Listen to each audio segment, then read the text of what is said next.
and restaurants to open beginning tomorrow. But now President Trump is weighing in, and he is questioning the governor's decision, saying it's too soon. I told the governor of Georgia, Brian Kemp, that I disagree strongly with his decision to open certain facilities which are in violation of the Phase 1 guidelines. But at the same time, he must do what he thinks is right. I want him to do what he thinks is right. Governor Brian Kemp of Georgia says his decision is being driven by data and guided by state public health officials. Also, President Trump is downplaying the threat of a second wave of coronavirus cases, even as his own public health officials warn that it is likely to return this fall. The president saying that it's possible it could not come back at all, but Dr. Anthony Fauci says he's convinced that it will come back. And Dr. Robert Redfield, the CDC says coronavirus coupled with flu season later this year will make things more difficult and potentially more complicated. And finally, that startling announcement from the CDC reporting that 2 house pets, 2 cats specifically, have now tested positive for coronavirus. The good news, though, the CDC says pets are still safe to have in your home and that there is absolutely no evidence that they can spread the virus to humans. Savannah, Craig, and Hoda. All right, Peter Alexander Forster in Washington. Peter, thank you. We're also getting an updated look at the brutal economic impact of this pandemic with new unemployment numbers today, even as Congress finishes work on another relief bill. NBC's Tom Costello joins us with the very latest on that part of the story. Tom, good morning. Yeah, Craig, good morning. Already 22 million people have been thrown out of work, many of them struggling just to make ends meet. But now we are experiencing a situation where economists say that number is probably far higher, that the 22 million number is an underestimate. Millions of Americans expected to file again in the coming days, and the number now growing by the week.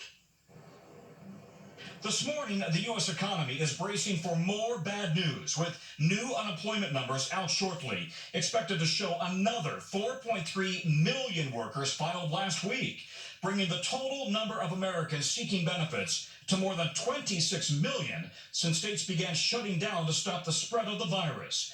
Meantime, Congress expected to vote on and pass the nearly $500 billion relief bill today. President Trump saying he'll sign it once it gets to his desk.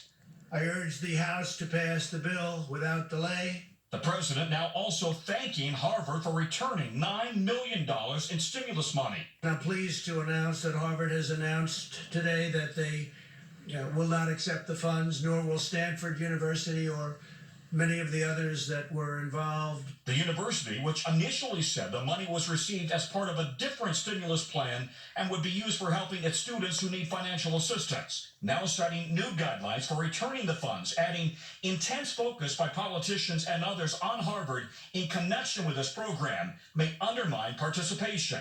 It comes as workers and small business owners are speaking out in ways other than those high-profile protests. Savannah talked to one small business owner earlier this week. Can you tell me what this business means to you? It's been with me for my entire, sorry, I'm getting a little choked up, my entire adult life. And I know so many people who pour their heart and their souls into what they do. While this comedian's rant expressing the frustration of many Americans now going viral. You told us to go home and quarantine. You told us we have to keep social distance and stay inside. But you told us you would help. So where is help? Look at the typical family: mortgage payment, healthcare payment, car payments, electric, water, garbage, phone, blah, blah, blah, blah. So maybe the $1,200 covers the mortgage. But what about all we have each month? Yeah, listen, that point is one that we hear repeatedly. We talk about millions, tens of millions of people out of work, but those are real people who are struggling to make ends meet, who are facing emergency financial hardships across the country. Every one of them is a story of really a dire emergency in many cases. Craig, back to you. Tom Costello in Washington, thank you. All right, guys.